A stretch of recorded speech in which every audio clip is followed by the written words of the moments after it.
Hello, and welcome to Takes One to Write One. I'm Katherine Arcady, and I'm a writer. However, my characters are everything but. While research gives me information about their jobs and lifestyles, it doesn't give me the first-hand experience needed to write a well-rounded character. So, I created this podcast where I invite people on to talk about their jobs, their hobbies, or their beliefs because it takes one to write one. This is part 2 of the Playing in a Band episode. I'm talking to David, who has played guitar since he was 14 and has played in 8 bands since then. Let's continue to learn about what it's like to play in a band.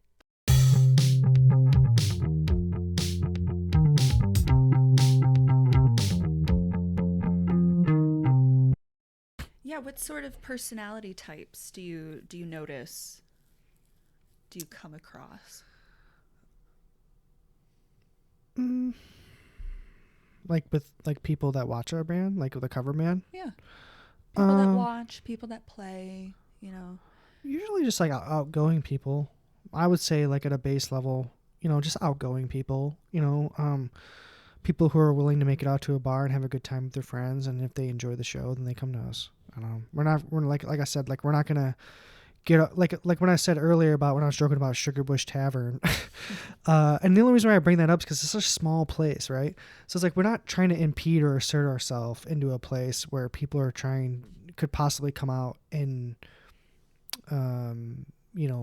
find entertainment in other ways than just hearing live music. So we try to kind of cater to the fact that, hey, we're just going to make your experience just a little bit better if that's a way we can kind of fit in there and kind of fit into the mold of what you're looking for. But when we get off the stage, it's like if people want to approach us, then that's fine. But we're not going to like get off the stage and be like, yeah, like pull up our pants and yeah, like oh, who wants to talk to us now? Like we just played 3 a.m. by Matchbox 20.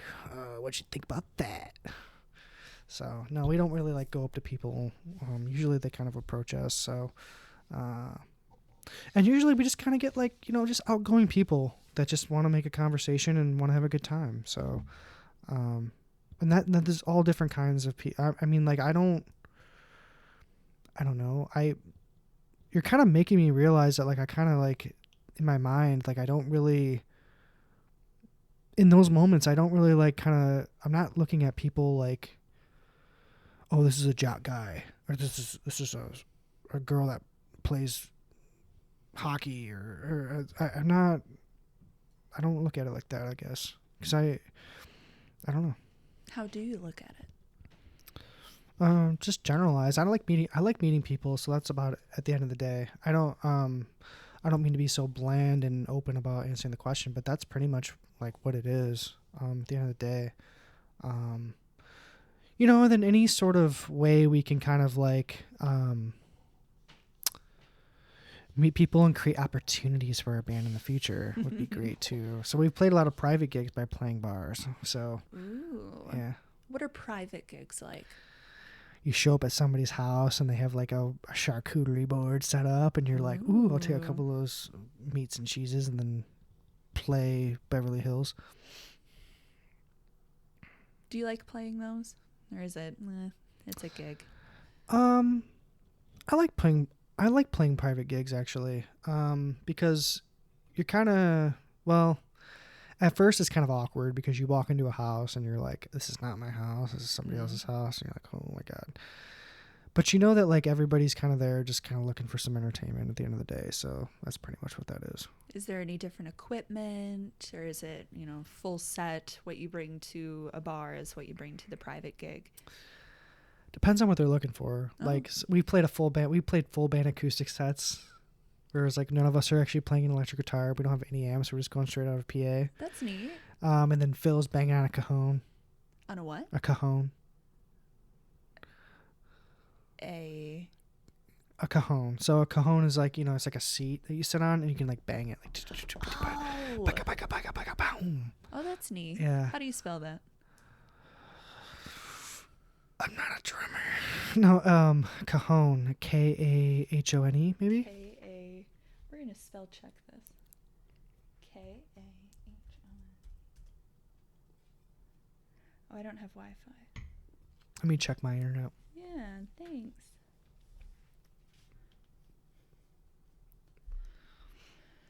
What is it like hauling equipment? is that your weekly cardio? Is that something that you have streamlined over these years? Is it always and forever will be the bane of your existence? Because I'm looking at these boxes that you have right now. They got to have some heft. So to answer your question, Yeah. a cajon is spelled Cajon. Oh, Cajon. interesting. So I learned that. So like loading my equipment. Honestly, okay, so the one thing, so I'm moving soon. I'm moving into a different place. And whenever I move furniture, I remind myself that it will never be as bad as loading music equipment. Because music equipment is so heavy. My amp is so heavy. It's not that heavy, but it's heavier than my couch. It's heavier than maybe not as heavy as my Lazy boy. My lazy boy. It's dense. Yeah, it's dense. It's just, and you want your amp to be heavy. That's the wood talking. That's the wood kicking back going. Okay. And, the thicker the wood, the better the sound you're going to get out of it. I mean, that's just what it is. So I'm lifting wood, How much, I guess, weight-wise, if you could quantify it, what sort of equipment, what sort of weight, what are you hauling around? So my amp is probably like 60 pounds. My pedal board's probably like 30 pounds. My guitar is probably like 20 pounds. That's about it. So my it's bag. a multiple trip sort of thing, loading the van. Yeah, so like, we kind of, so I'm kind of the black sheep because we have a trailer and everybody keeps their equipment in the trailer. And I'm the one that's like, I'm not keeping my stuff in the trailer because you guys are psychopaths. Where do they put the trailer? They leave it outside. What? Yeah, I'm like, I'm not going to keep my tube amp Up to the in elements? a trailer in cold. And I mean, it's not cold now, but it gets, cooler at night and it gets hot during the day, and then condensation and morning dew. And What's a tube amp? a tube amp? Mm-hmm. It's an amp that has power tubes in it that power the circuit board to. Okay, so I mean, the only way I can differentiate to an audience the difference between a tube amp and a solid state amp. Ooh, okay. Those are really the only two amps that you would probably think about purchasing. So a solid state amp, if your master volume knob goes to 10 like it should, you'll probably start hearing some breakage in the clean tone when you start getting around 6, 7 volume. And that's the difference between a solid state and a tube amp. A tube amp would be like, I'm cranking an 8 right now on my tube amp, and I am clean as day. Like, I'm still pushing. It's still sounding great. And that's what I love about my tube amp. I love it. I get shit about it in my cover band. They're just like, you get a smaller amp. I'm like, no. It's funny because the amp that I particularly have is literally a studio amplifier. It's literally a studio amp that was used in so many 90s songs. Like, literally. Like, it's such an iconic amp for 90s music. Was that just the standard? Was it most available at that time? It was like the most used. I don't know why it was the most used, but I could assume that it was just probably the most basic, great sounding amp you could find. What's the most the model? versatile. It's a Vox AC30, a CC2, which stands for Custom Classic 2. Neat. And the Custom Classic 2 has the Celestion Greenback speakers in it. Oh. Yep. Look at us going full circle. Yay. Yep. So, what is a physical item that you cherish in with everything having to do with playing in a band? What is one item, if something were to be burning and you had to go in and run and get one thing, what would that be? As far as like my music equipment? Yeah. I have to take everything. I'm sorry. I would sacrifice my body to make a second trip to do it. that's just where I'm at with it. So I can't get the guitar. And I can't play the guitar. I mean, I can play the guitar without the amp, but I need the amp. So amp's worth more than my guitar. Yeah, I play a Reverend Club King, and I love that thing, and I'll never switch it back. I got friends that are just like, dude, when you're done using it, sell it to me. And I'm like, no, I will never. I'm actually kind of thinking about changing out the hardware on that guitar too. I have like a silver bridge on there, and I kind of want to change it to gold because it's on a black guitar. Is that just aesthetic purposes? Yeah, just straight aesthetic. It has nothing to do with the tone. I mean, it might have some buzzing because I might put it on wrong and have to get reset up, but I think the gold will look really nice on the black. Why would it buzz? Well, because the bridge, you can raise the bridge and the nut however you want, and then if I take that off and put on a new one, it might not be the exact same level as the one I had on there. Oh, I see. Yeah. So we mentioned the limited edition piece. I'd like to talk about that now and why it is limited edition. It's the wavy bar. Ooh. The limited edition piece. Yeah, the tiny little thing where you're like, oh, it's not that, but it's that. It's the Jimi Hendrix. Oh, my wah-wah pedal? Wah-wah pedal. So it's actually kind of a funny story. I actually don't even use it. So it's actually kind of funny because my buddy was like, hey, happy birthday, dude. I cleaned out this thing. Put this pedal on your board because you're a lead guitar player and you need a wah-wah pedal on your board. And I was like, I don't want a fucking wah-wah pedal. I'm not going to use it. I don't want to be like dangling my foot around. Like, I don't want to be doing that. That's literally what it sounds like. No knock on wah-wahs, but that's just kind of where I am with it. There's a time and a place. There's a time and a place, and he's perfectly set in his way to. The cover band is a time and a place to use it. I'm not gonna lie, but once again, I'm kind of a purist, and I don't like having a lot of different pedal tones and stuff like that. I'm very dry. But so anyway, I'm not using this pedal, and my buddy is like, hey, I'm looking to buy a wah pedal. I'm like, actually, I have an extra one. Like, you can probably buy this like crybaby thing and whatever. And I look it up. He's like, well, how much do you want for it? So I look it up, and it's like this rare Jimi Hendrix like model edition that goes for like over $200. And I'm like, dude, I can't sell this to you unless you want it, but I don't want to sell it to you. And he's like, dude, I don't even want that. I just want a regular $60 one. So that's kind of like where we were with that. But I don't even use it. Like, it's literally sitting in a box over there, like most of my stuff currently. Now, is that something that over the years it will gain, value, or is it one of those techie things where it's like, well, it kind of had its time, it kind of had its place, we're no longer using that anymore? Yeah, that's a good question. I think that particular pedal could gain value over time, and that's why I didn't want to sell it for the price that it's even at right now, because it's expensive. It's a little bit more costly to make a pedal like that. It's like a Model A, wah-wah, something.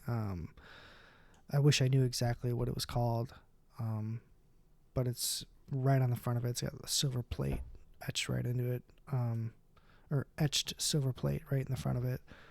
And that's why I didn't want to sell it, because I'm like, well, I don't know how much longer they're going to be manufacturing these. It seems like it's kind of like not manufactured as much as like just like our standard crybaby wah-wah or a Vox wah or anything like that. Vox also makes wahs too. I used to have a Vox wah, but it didn't have a 9-volt on it. And I was like, dude, I can't just be plugging a battery to it. I need like an actual like outlet. Okay.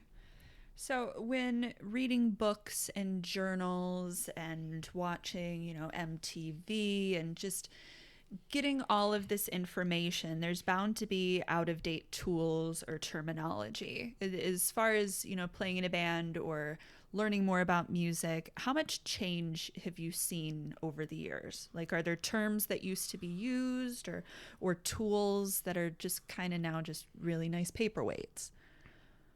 Or is it the guitar just is always going to be a guitar? This pedal is always going to be this pedal. Yeah, I think the only thing that's really going to continue to live on with music, no matter what the genre is or any tool that's being used, is as long as music is passionate, that's all that matters. If there's passion and it's true passion, no matter what the genre is, it's going to work. Like, am I a fan of Post Malone? Yes. Do I listen to his music? No. Is he passionate? Yes. Like, he's a really passionate dude that is very talented, but I don't like the genre of his music that much. And that's okay. Like, I don't think it's bad, you know? I don't know if this answering your question, like the tools, like in different instruments being used nowadays than it was back then, or is the guitar is going to be the most mainstream. I think the guitar is always going to live on to do what it does. I think nowadays, like, you're seeing like more of like a lo-fi resurrection. Like, it's like a lot more people are like into the brass instrumentation and the jazz instrumentation. I went to college to be a trumpet player, and it's like, okay, yeah, you did it, but you don't got the fucking means to like write something awesome, like, or write something good. And that's not like, it's not my opinion. It's coming back to the point of passion. You know how to read music, you know how to do that stuff, but like, your passion is reading the music and playing the music you're reading. And there's passion in creating music, but I think a lot of people have to find the avenue in portraying the passion to the audience. And I think that's really the only tool that you really need. I think of bands like, have you ever heard of a band called Yeah Yeah Yeahs? Yeah. You know their one song Maps? Yeah. I love that song. And the reason why that comes to mind is because that song is purely passion. It's so good. It's purely it's passion. In like 3 of my playlists. That song is timeless because of the passion of it. That's literally what it is. Like, it's not the best sounding tone song, but it fits because the passion and the delivery of it. That's the best way I can describe it. You know, when you think about like early 90s bands like Shonen Knife, was like these band from like Japan or something that came over, and they were like barely speaking English, but they were like this punk chick band, 3-piece chick band that was just like Shonen Knife, and they were just like super passionate about what they did. That's just what they did. Like, people loved it, you know, like, or even like, you know, when I think about passion too, I think about like in a different genre, I think about like a band called like Death Grips, right? You heard Death Grips? No. Super weird, super demonic, super like just dark. But it's like if you took like Old Dirty Bastard from like Wu-Tang Clan and like extracted him out of a band and kind of put him in his own lane and was like, okay, just be dirty, more dirtier than you are. I don't know. It's like, it's just the passion that lives on. It doesn't matter what instrument you're using. My whole point is that it's, if you believe that it's right and you believe in what you're doing, you'll be fine. Okay. Yeah. I'm glad you say that, because with a lot of these songs, like Stranger Things, there's this very popular song by an artist of which I forget, but it's the 80s revival. It's kind of very synthy. It definitely has a sound that's, you know, kind of dated, but it's the passion that comes through that makes it, you know, still. You talking about the TV show? Yeah, the show Stranger Things. Have you seen every episode? No. I haven't. I saw the first season. That was it. That's all I see. I'm trying to remember if I didn't jump on that bandwagon. Oh, you're talking about the intro. Behind. No. It's if I could make a deal with God. It's this very viral song going around right now. But I guess what I'm saying is that it's synthy. It has vocals that aren't what you hear nowadays. I would like to say it's from the 80s sort of thing, but it's the passion that comes through, even if it's a different tool that's not used nowadays. Totally. Passion is the future proof part. Why is the Beatles so relevant? Why are the Beatles Because they're so passionate. relevant? Interesting. Why is the Rolling Stones, or do I like the Rolling Stones? I've tried really hard to like the Rolling Stones, and I will get smacked in the face, which is not my preferred way to get touched. But it's like the Rolling Stones are passionate. Mick Jagger in his delivery as a vocalist is passionate, and like I can't deny that. And that's what keeps me coming back and try to dig. I'm like, I feel like when I'm listening to Rolling Stones, I'm like, I'm digging into them and I'm just using my hands and I don't have tools. And like, I feel like most of their fans, honestly, just like the singles, because they could play a gig and play 30 singles or 25 singles to their entire career. Sure. And people would be like, that was a great gig. But like, I'm listening to deep cuts. I'm listening to like the full album front to back, and I'm like, well, there's a handful of songs on this record that actually like I don't really like. And Keith Richards is kind of not that good of a guitar player, but I get where he's at. I get where he's at. He's great. I'm not saying I mean, he's a great guitar player. Sure. But when I listen to it, I just don't. I'm not inspired like I am with the Beatles. Do you like taking in full albums? Yes. What is it for the people that don't really do that anymore? What are they missing out on not listening to whole albums like you are? Well, I think when it comes to like for me listening to full albums, I think I've kind of like I have like an echo chamber of what I've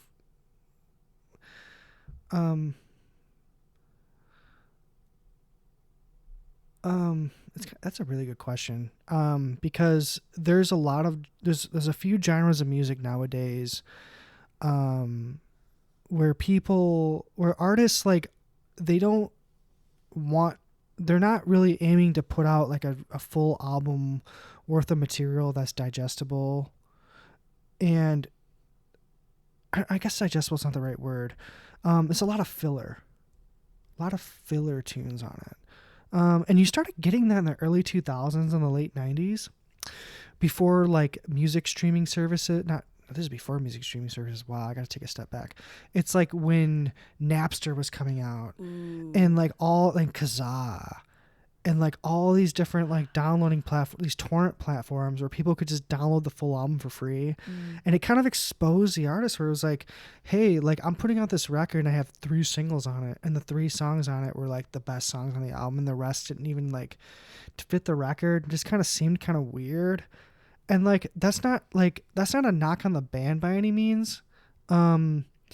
But it's like it kind of like deters away from the direction in which you were pointed to go. It almost like kind of reminds me of like, hey, I like if I'm going to portray myself to you, right? And you view me as somebody like let's say we hung out, we had a great time, and you view me as somebody like this. And then that's the single you heard. I really like that single. Oh. And then you're like, I'm going to buy into this guy. I'm going to buy into this person. I want to see what this person's all about. And you get to know this person more. And they're like, this person's not even like that first time I hung out with this person. This person's completely different. That's like the rest of the album. It's like, wait, this first song I heard from you guys was amazing, and this second single I heard was amazing, but then the rest of the album is like nothing like that. And that was hard for me to digest because like first band that comes to mind is like Incubus. Ooh. Incubus, their earlier albums that are more like funk metal are great, and I love Morning View by Incubus. I love that album. But they have albums where it's like they have their singles and then their deep cuts. When I say deep cut, it's like tracks on the album that like will never have a chance of being a single. They're just on the album for space. I mean, and whatever. I mean, I don't mean to be disrespectful, because an artist like, especially a band like Incubus, like I'm sure that's the way they, project themselves and want to be heard. So, and maybe they're just writing singles to just kind of get on the radio and just kind of sell albums, like whatever. Like, I understand why a band would sell out like after they have a successful album, because you want to make sure your next album sells enough copies so you can so you can pay your legal lawyers and all this stuff, because now you're just, you know, trying to protect yourself. Yeah. You know? What kind of legalities might be involved with this sort of thing? I mean, I don't know. I haven't. I mean, I guess I've heard stories from other artists where it's like you kind of want to cover your ass, and I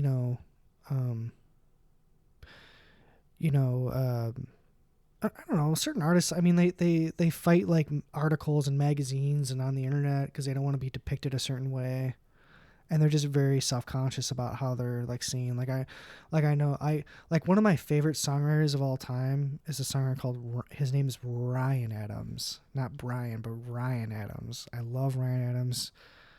If I could play in a band and tour, it would be with him. I would, if he was like, if I could try out and he was like, I'm doing a Detroit tryout thing, I would do it. And, recently he's kind of come into some like sort of like, sexual allegations or things like that. But we all know like how like transparent that could be. And I think people can learn a lot from their mistakes and stuff like that. And I don't think anyone should be held accountable for what they do, but I think people can grow, and it was whatever. But I think that like at the end of the day, it's like, I would love to play with them. So talk to me about these tryouts. What's a tryout? Okay, so like when I think of a tryout, that's like when I went and played with like Jackson the Pool Sharks, and I showed up, and it's like, it's like you show up to band practice, and you're like, okay, let's play some songs, let's play some music, we jam, we see how we vibe. You get along with everybody. It's not so much as playing music as much as it is like having conversation and seeing where you fit in, and how you vibe with everybody else. But it's all vibe. It is all vibe. Like I don't want to be showing up to band practice and being like all grumpy, and then be like, what's up with this fucking Dave guy, So like it kind of works both ways, right? And it's like they're looking at me like, you came to our territory and you're playing in our territory. We've been playing a handful of these songs for so long, and you're just joined. But it works both ways. If I didn't vibe with it, I would be like, you know what? I'm not feeling this. Sorry. Sure. It goes both ways. It's not just like, hey, I'm begging you to play with me. And that's like something that's like, or I'm begging that you let me play with you. It's, or not even like a begging thing, but like, it's not like, it's just a vibe thing, Is that something you had to learn, that it had to be a vibe thing? Yeah. Did you play with bands where there was no vibe?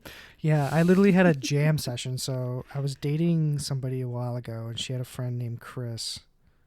I'll leave it at that. And then I show up to this jam session, and this dude is like playing guitar, like with like a lap guitar. He's got it like laying down. He's like playing like slide. He's like, is that with like the metal?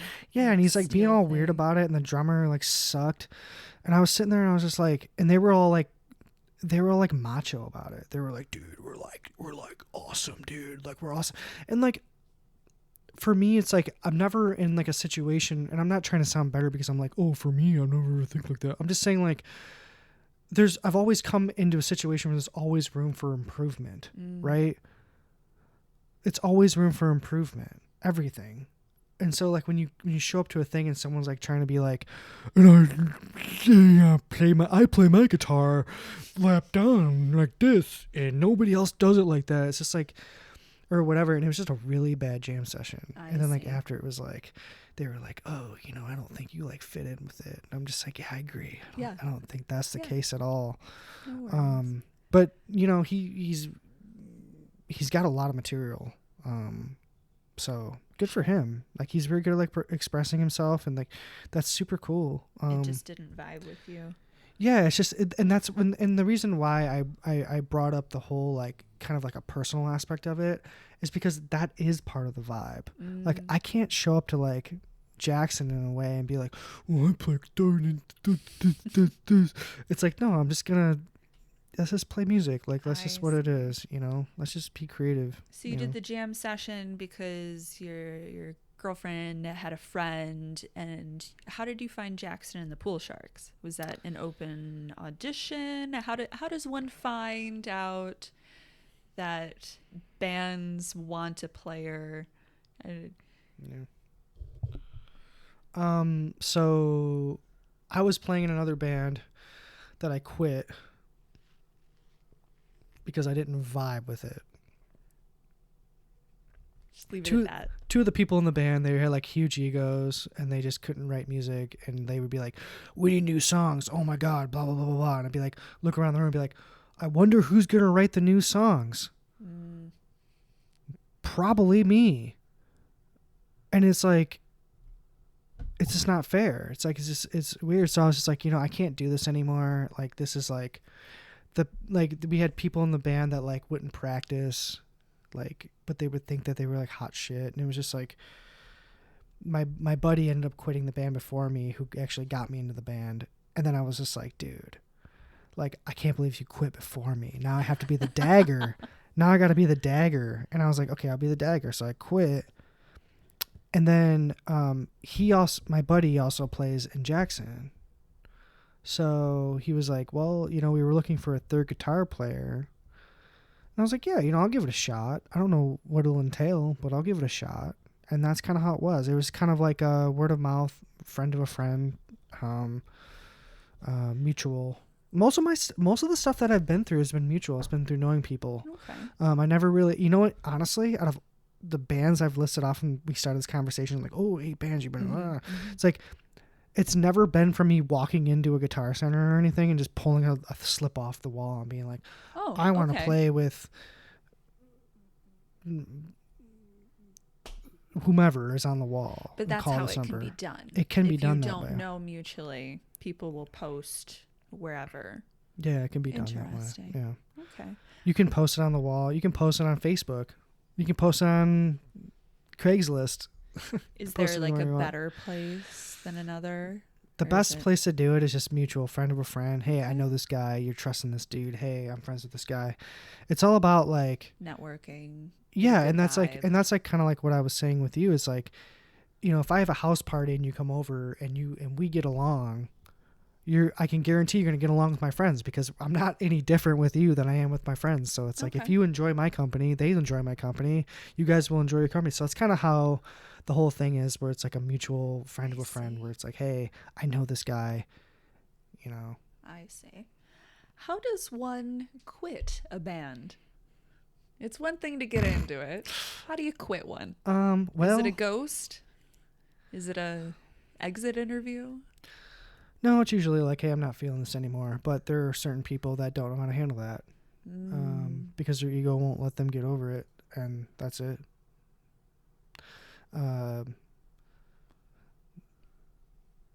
I've made enemies from quitting bands. So, it's like I said, it's like a relationship with people, and certain people aren't emotionally mature enough to understand that things just don't work out sometimes. And I'm not going to feel bad about being the one that like asserts myself. So that's just how I feel, and that's just what I do. Sure. So that's just how it is for me in my that's reality. How you roll. That's your vibe. Mm-hmm.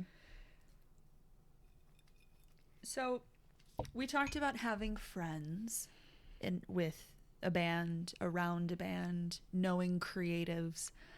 How is it like dating in that aspect? Has being in a band taken a back seat to dating somebody? Has dating somebody taken a back seat to playing in a band? Is there a certain balancing act that one must do? Like being in a relationship with somebody? Yeah. Yes. So sometimes like you have to kind of like be like, this is a priority of mine. This is what I want to do. And sometimes it can be hard to kind of get that point across. Also,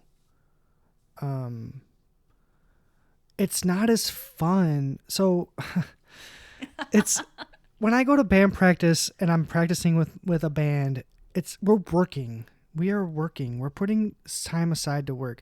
And just because it's our passion and we're having fun doesn't mean we're not working. So sometimes I can get misinterpreted or misviewed as like, well, you get to go hang out with your friends and blah, blah, blah, and hang out with your friends once a week. It's like, yeah, but we're like, this is all bound together by music. This is like, we're working. Like, we're trying to accomplish something. You know, like, it's not like we're just getting together, drinking beers and watching UFC fights and, you know, playing hopscotch and holding hands, like, and smelling flowers. That's not what we're doing. Like, we're literally, like, working towards a goal, you know, and I think that kind of gets in the way, and it's more common. And you know what? Like, I'll be a thumb pointer on that. That's, you know, maybe I could figure out a way to be better about that in my communication.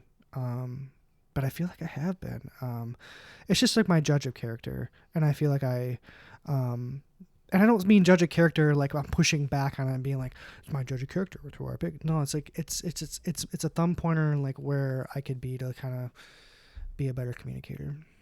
Okay. Because at the end of the day, that's my passion. So like, I don't think too much about it.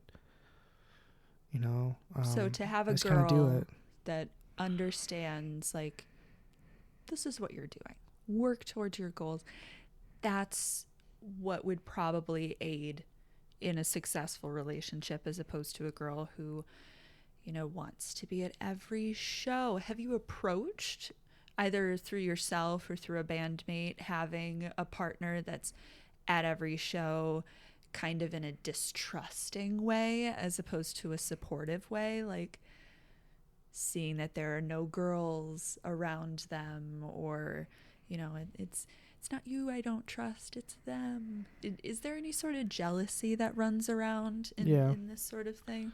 Yeah. And I think that's just because, like,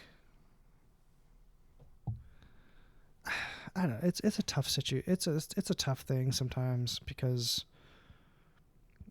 what's narcissistic? It's like narcissistic. It can come off that way. Look at me, I'm on the stage and this is what I'm doing, and it's narcissistic, and it kind of has that sort of feeling about it, which I personally feel like I don't have that, because like I just like to play. And the reason why I bring up like narcissism is because, in a way, to somebody who's not too familiar with it, kind of feels that way, right? Like, you go to see somebody play like PJs or something, and all these people are like, you know, this person more than everybody else in the room, and it's, you know, they're getting way more attention. Now they're getting more attention from other people than you can give them, and their attention's divided. And I came all the way out here to see you, and you've only given me 5 minutes of your time. And, you know, at the end of the day, it's like, I just want to see you, so, or that person or whatever. So it's very interesting. Groupies. Not in my realm. Doesn't happen. That's it. Are there people that follow the band just because? Yeah. There are people who follow the cover band. Oh. We have fans like follow the cover band. We're like, you really wanted to hear Shimmer tonight? Oh, you drove all this way. Yeah, people from like White Lake driving. Dude, when we played at Rogers Roost, we had like 6, 8 people that came out from like White Lake. That's a trip. They drove out. You know, it's kind of interesting. So, you know, it's just what it is. Does it make you feel good? Does it make you feel nervous? Does it? No, it makes me feel good in the fact that like somebody can have a good time. So like there's this thing within me where I'm like, I'm giving up myself for all this stuff, and I'm not even the singer, right? Like, the singer in my cover band is on another level. Why do you say that? Because I will never meet another singer that can literally not do any vocal warm-ups and sing for 3.5 hours straight in a night and just be fine with it. And be like, oh, okay, whatever. We got a show tomorrow. Another 3.5 hour gig tomorrow. Oh, okay, yeah. Never. I've never. There are like national pop acts that like cannot do that. Like literally, and I think it's because the lead singer of my band also is like kind of deaf in one ear, so he kind of has his own like natural in-ear monitor. But yeah. How do you communicate with your band members during a show?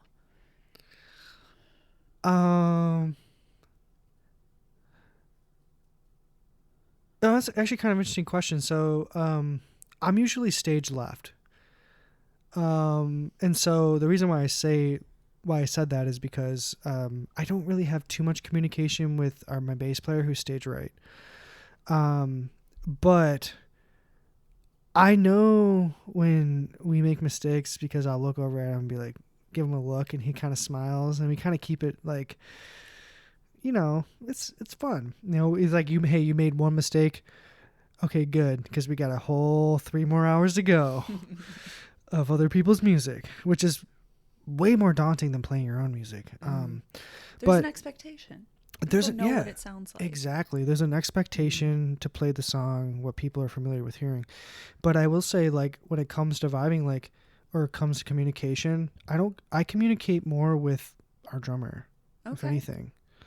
Would you say the drummer is like the central HQ? Yeah. The drum and bass. Okay.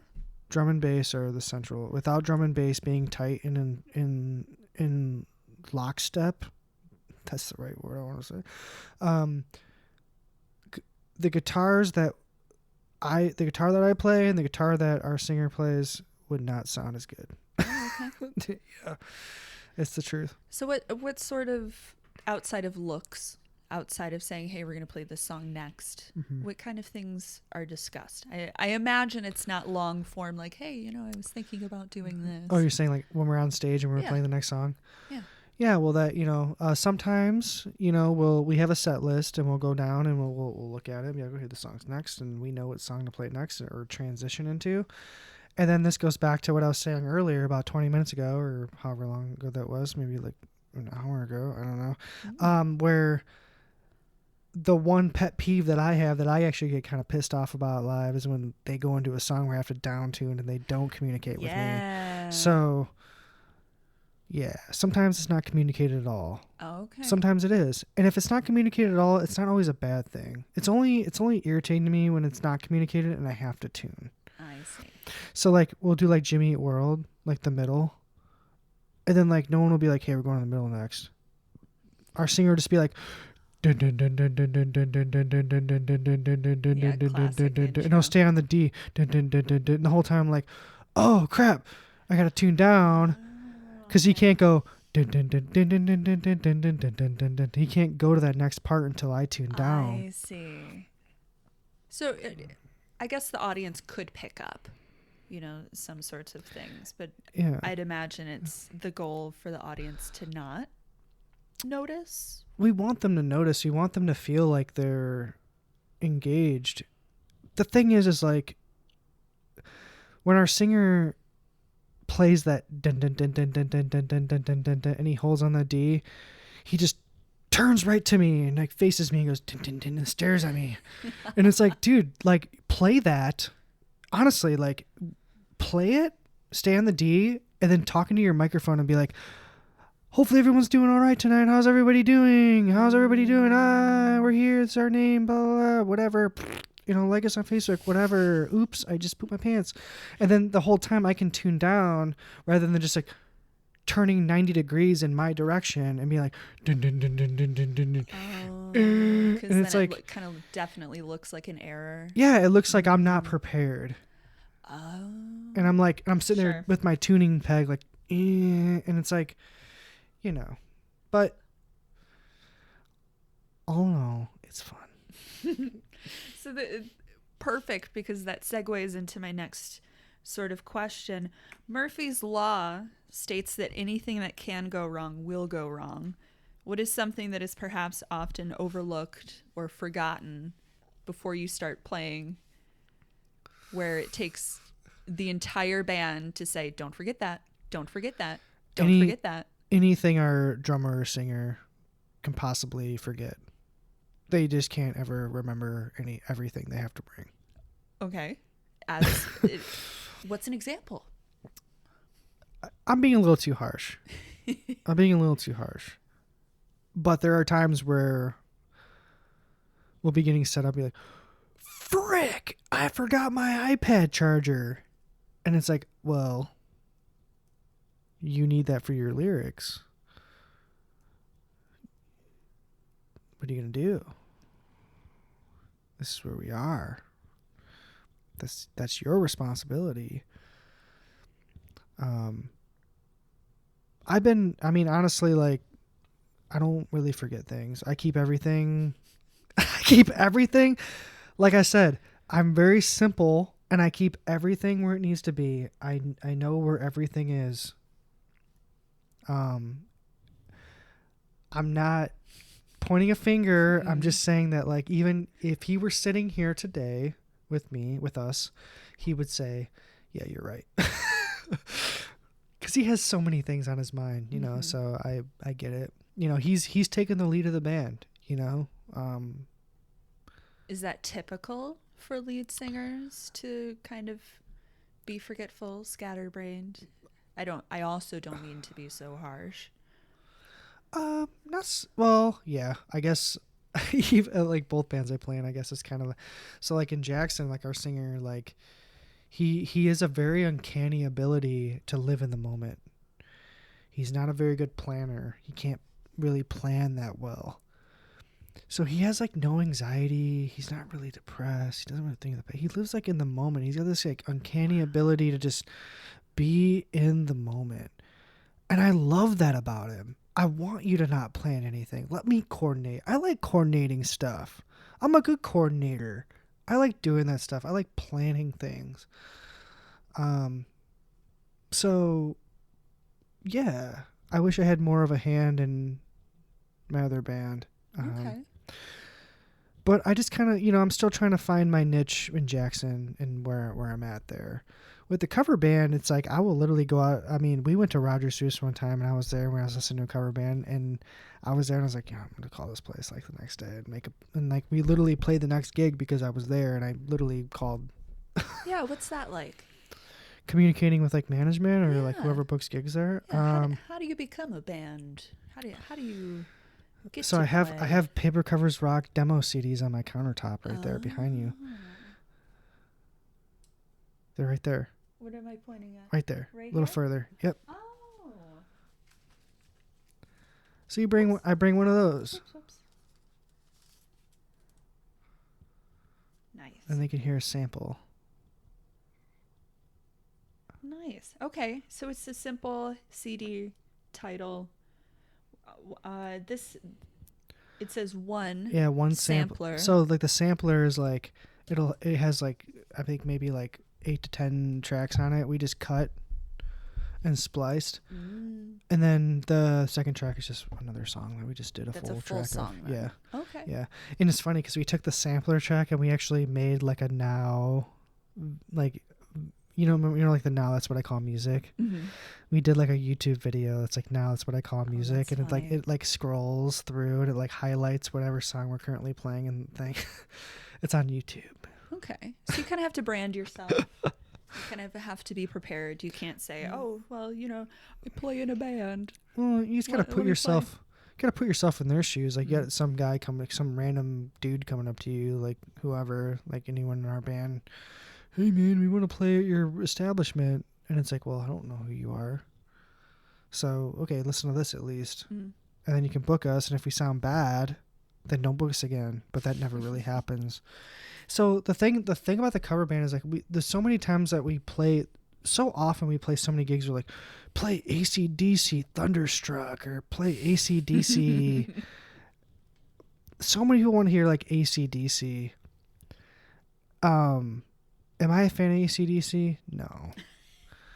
But the one thing I admire about AC/DC is that they're just like balls to the wall. What you see is what you get. End of discussion. Mm-hmm. Period at the end of the sentence. No more discussion. We're a rock band. Mm-hmm. And I think that's what people like. But like, what I've learned about playing the cover band is that even though we will never play AC/DC, people just want to hear good music. Like, and I know I brought up Beverly Hills by Weezer so many times is because it's just kind of a ridiculous song for a 90s band to cover because it's not even a 90s song. I didn't want to bring that And up, but yeah, it's just it's the most requested Weezer song. That's why we play it.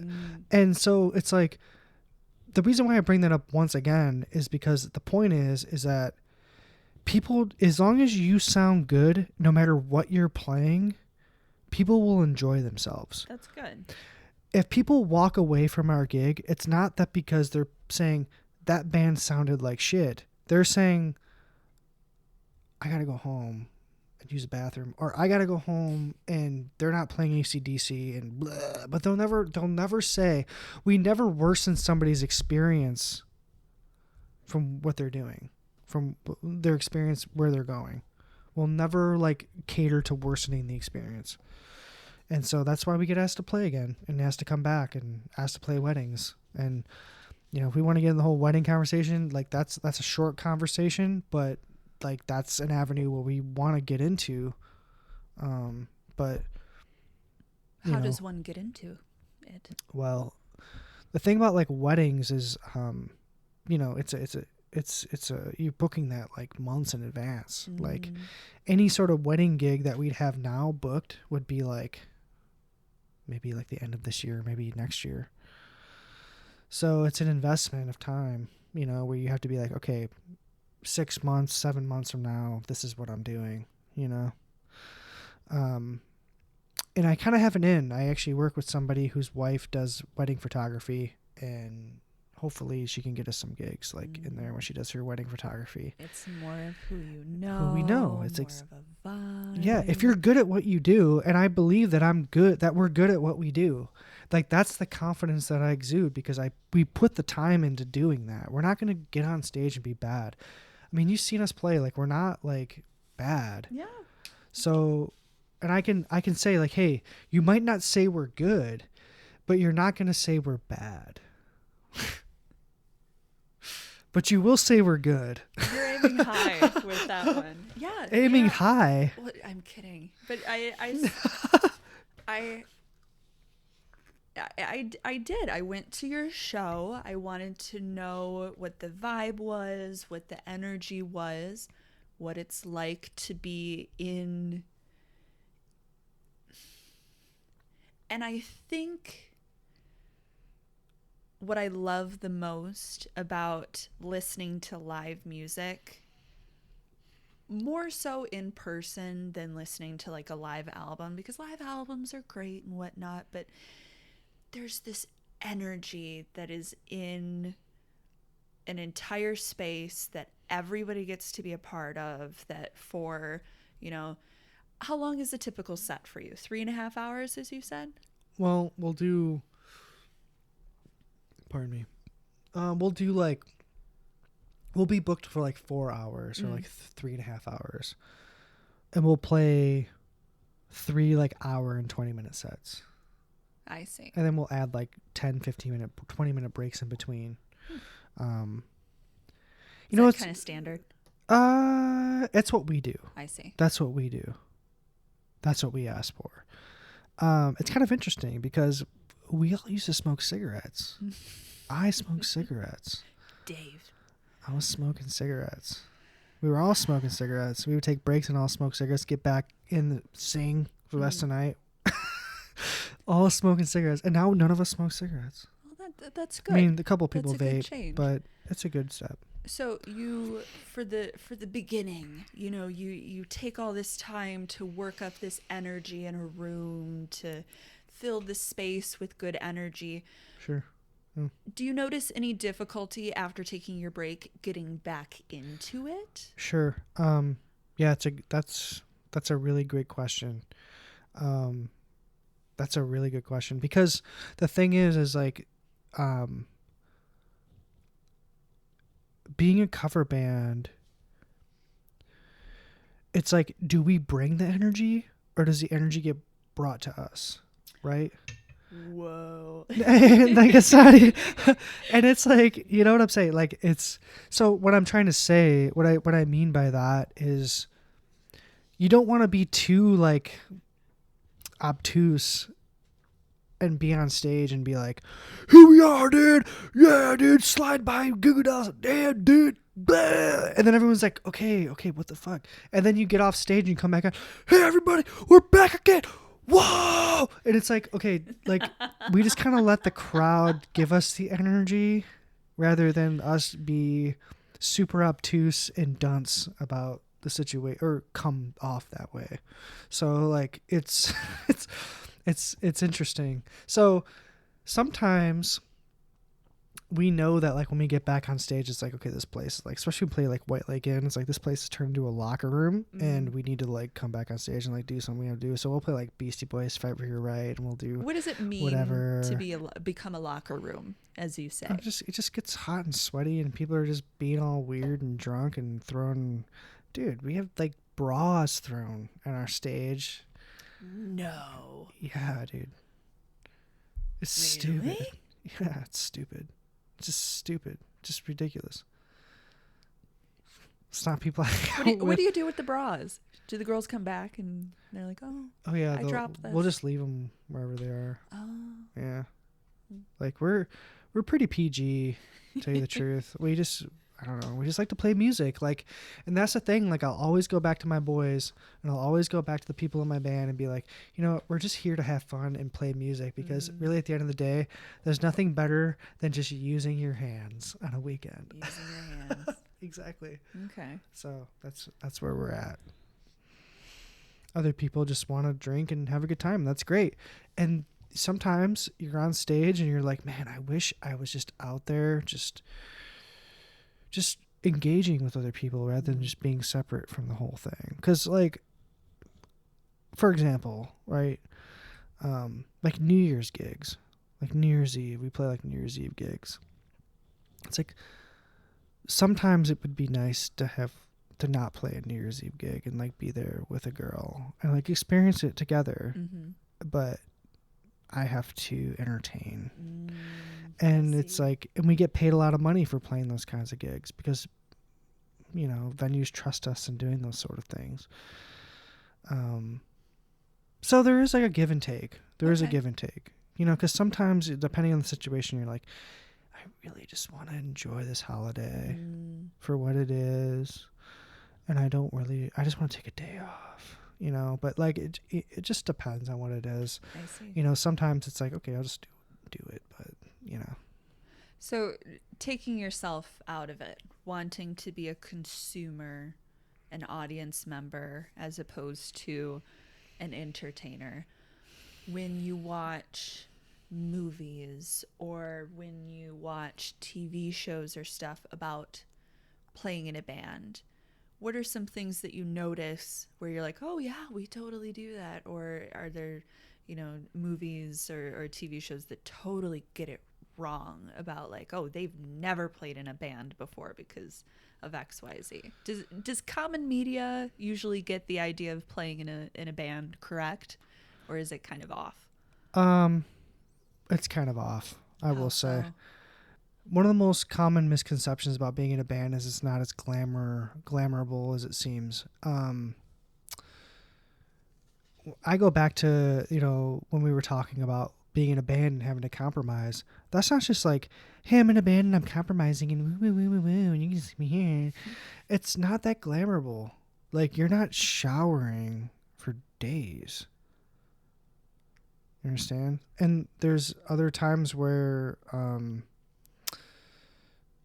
like you hear, like, I remember I saw this one meme one time and it's like what the fans think being backstage is like, and it's like all these like hot, like, well, what perceived to be these emo dudes, like, not saying they're hot, like attractive, but like, oh yeah, we're having a party, like it's a hot party, dude.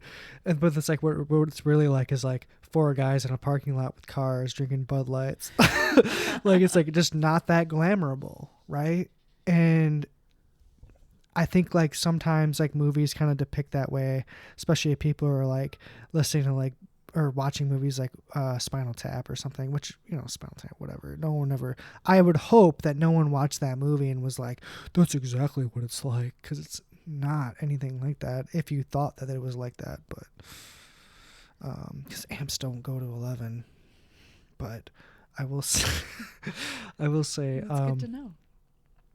it's good to know you'll never find an amp that goes to 11, and if you do, buy it immediately on your credit card. And don't second guess it, just put it right on your credit card and just do it. You know. If you were to buy a piece of equipment right now, splurge, what's something that you want to splurge on right now? What's something that's been chilling in your shopping cart? Like, you're just waiting for a drunk night to just press the buy now button. I would actually I would definitely splurge and buy a smaller amp. I would have a second amp. You just spoke your love about the tube amp. Yep. And would it be another tube amp, or would it be the solid state? So it's actually funny you said that. Is that you're the totally correct term? Yes, you were right. Go me. Yes. And what makes the difference between a tube amp and a solid state amp? I'm so glad you asked, because I don't know the question. What's the difference between a tube amp and a solid state, Dave? So, okay. Just to put it in just really basic terms, like, I know you said one has a tube. Please help me. Yeah, so the solid state amp I can turn up. So the tube amp you could turn up to like 7 or 8, right? And you would get a clear tone. That's what it is. Okay. A solid state amp, when you start getting that high and you start pushing your amp that high, it kind of starts breaking up and kind of starts getting this more gritty tone, which isn't a bad thing. But it's just like you kind of start getting this more like diminished tone because the amp can't push that tone as clear. But what I would like to get is a solid state Roland jazz chorus. That sounds interesting. Yeah, so I would want a 212 Roland jazz chorus. Bands like the Smiths, bands like The Cure. I love The Cure. I love the Smiths. I love a lot of those 80s bands that use those amplifiers. The thing is like the reason why I actually specifically would admire that amp is because, like I said, like I just push my clean tone and I would just push that. And I know a lot of people get the Roland jazz choruses for the actual effect of the amp, the reverb and the chorus effect of it, which I wouldn't use, which is sort of like a cardinal sin. Like, why the hell would you buy that amp and not use the built-in effects that it comes with, because that's what it's renowned for. But that amp by itself without the pedals is a great amp to have for if you're using passive pedal action. Passive pedal. Yeah, like what I mean by when I say passive is that my pedals aren't compromising my actual amp tone. They're just boosting the amp tone. I'm not turning on a pedal and it sounds like the pedal. I'm turning on the pedal and it's boosting whatever tone's on the amp.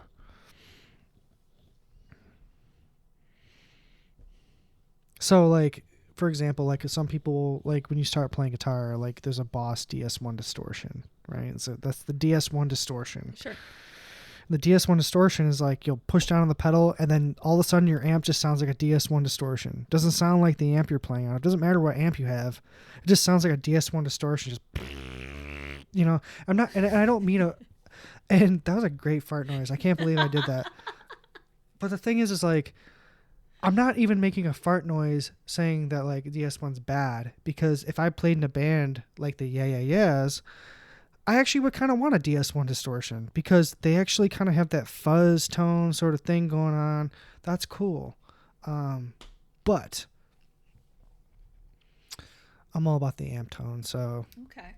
That's why I would want a Roland Jazz Chorus. But a 212 Roland Jazz Chorus is not any smaller than what I already have, so I'm kind of already kind of fucking myself up in some way. So I actually So kind of you're want gonna a have to small. carry around more equipment. The thing is like when I talked about bass resonance out of like my Vox AC30, it's about how big the speakers are in it too, with how thick the wood is. That when I was talking about the weight of carrying it. Okay. If I get a smaller amp, it's not gonna be as bass resonant as like what I'm used to. I see. So When you say wood, is it Yeah. actual wood? yeah, Oh, yeah, the okay. cabinet's wood, and then it's just layered in vinyl. Like Yeah, you've shown me. That's.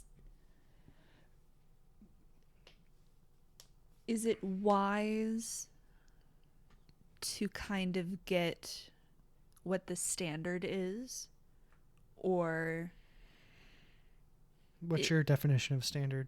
well, you mentioned the tube amp that you had, that you have. It's Yeah. kind of what all the '90s bands. Oh, you're used. saying my vision of standard. I suppose so. Do you think? I guess what I'm asking is if it's the standard, if it's what everybody's getting, is that necessarily a good thing, or is it kind of wise to find whatever works with you, even if it isn't the right or the popular equipment to make? It's Like, whatever. does that sometimes make a huge difference? Sure. No, that's a good question. I would say that whatever works with you.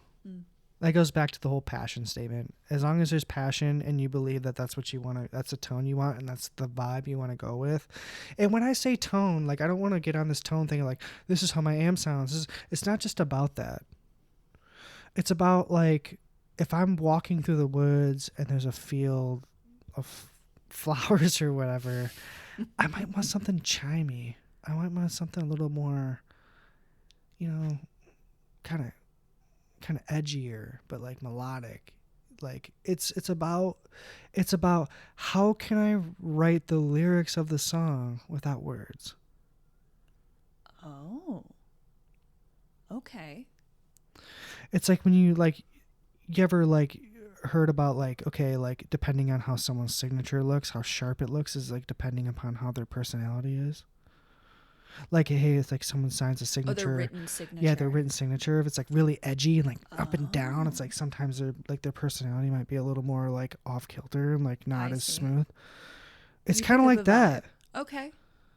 Where it's like, it's kind of like that in a way. I mean, I guess like writing your signature is like libel as far as law term. It's like more of like a thing where it's like, yeah, you're still writing something down, like a lyric, or like you would write a lyric down, but it's all about like the interpretation of like what you're saying.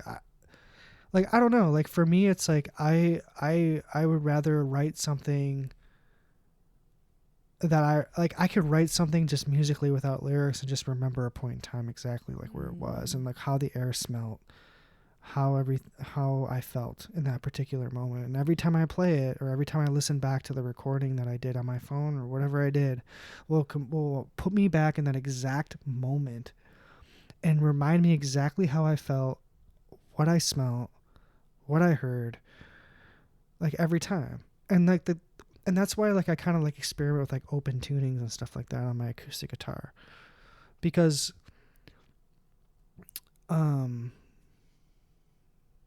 yeah, I don't know, like I had a song that I wrote, I showed you a while ago, but every time I play it, it reminds me of like fall time. It reminds me of like the air. It reminds me of it's just every time, and then there's times where like I'm literally by myself and I'm like, you know what, I really want to go back to that, and I'll just be like, okay, I'm gonna tune my guitar, I'll tune my guitar, and then I'll be like, okay, this is exactly, it brings me back, it brings me exactly back to where I was, and at that point it's like I guess what I'm trying to say is that I don't need lyrics to remind me of where I am. The lyrics sometimes don't even help the cause sometimes. In some ways, I just want the music there. You're right. It has a beautiful way of putting you into a situation. Like I'll I'll listen to a playlist that I put together in high school, and I'll be damned. I'll feel like I'm back in high school again. It's just got that feeling. So I totally agree and connect with what you're saying. Is it kind of, when you hear people say that X band has Y quote unquote sound, they have a certain sound to them. There's a certain energy where you know that you're going to expect this sort of vibe. I mean, you've been saying this the entire time. There's certain vibes with music. There's certain feelings that are evoked out of just a tune change. I still don't fully understand the concept of major and minor and that sort of thing. That's a whole music theory of what it is, but there's no music theory in understanding the feeling between them both. So imagine this. You're an Arctic Monkeys fan. I am. So like One for the Road is a minor song. Why is it a minor song? Or not why is it, but it's in a minor key and it sounds sad. It sounds dark. It's like brooding. The tone of the song is like brooding. The bass line's like crawling. That's not a major song. That's a minor key. That's like an E minor sort of thing going on there. I really like that song actually. It's so. I love that bass line. That's all I really like. I have about a it. question. I think you've said maybe 3 or 4 times during this interview, you bring up a band and you say, do I like them? No. Do I think their music is good? Yeah. Or something to that effect. Sure. Dave, what's a band that you think is underrated, that you cannot love more, that everybody needs to listen to? What's a band that you like? Pine Grove. Pine Grove. Pine Grove. Okay. What about it? It's astounding to me that a band like Pine Grove, you need to listen to this band. Like Okay. I mean, like I know I've mentioned it a few times to you, but like Pine Grove, they're just one of those bands where you hear them and you feel like you heard them before. Ooh. And then eventually like they just fill a void in your life where you didn't think there was a void before. And you just kind of welcome it right in that slot. And they're so good. Like everything is self-produced. They're super passionate. I'm glad for bands like Pine Grove. Like they're great. They're great. They're great. I can't say enough about them. Like they're my favorite band. They've been my favorite band for like a while. Now, when I first started playing guitar and I started getting like my favorite band was Smashing Pumpkins. That was like my band. Yes. Smashing Pumpkins is one of my favorite bands of all time. Like I remember getting into like Siamese Dream. I have the vinyl over there. But I love Siamese Dream. I loved Melancholy. I love the first 5 Smashing Pumpkins records. That was a band that like shaped me into a guitar player. Because what Smashing Pumpkins taught me, especially with like album like Siamese Dream, is that you know how many guitar tracks are layered on some of those songs? There's literally like 30 guitar tracks layered, really? Playing different stuff. And I think about like where I'm at today. Why can I make a third guitar player fit so okay in a band where I'm playing when I'm playing? It's because I grew up learning Smashing Pumpkins songs and understanding how many layers there are to their songs. And it's like, okay, where do I fit in on this? It's fitting in.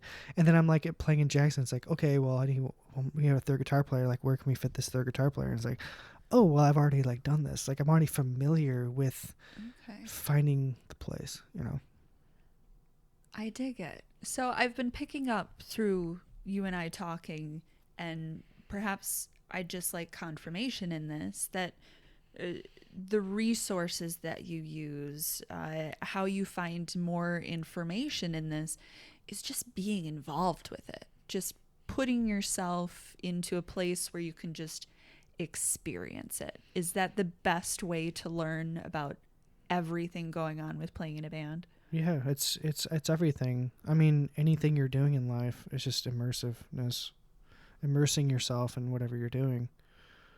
And like, and that's like when it comes to like what you're doing in writing, and that's like what I relate to you with is like, there's so many aspects of like what you're doing that like I relate to, that like, hey, I might not be as good of a writer as you, and I might not be is driven in certain aspects as you're doing, but I can totally relate and understand like where you're coming from.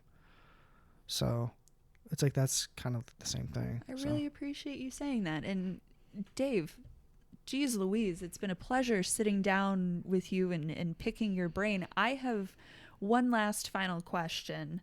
That if you hold on, I have a page. It's okay. Here it is.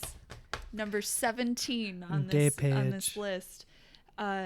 If somebody wasn't in this field, if somebody had never played in a band, never experienced what you or the somewhat general population of people that have played in a band, if somebody wasn't in this field, they would never believe what?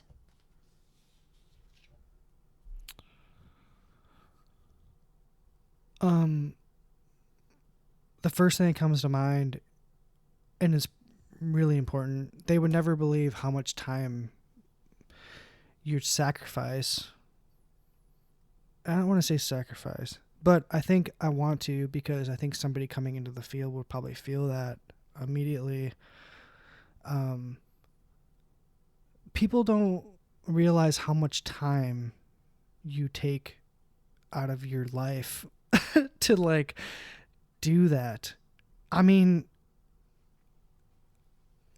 I'm not even like blowing smoke. It's literally like, it's one thing to be a musician like John Mayer and be like, I'm John Mayer and this is what it is. It's another thing to be a musician and be in a band where you're compromising with other people. I'm not saying John Mayer doesn't compromise. I love John Mayer. I like that energy. We like bands now. But the thing is like,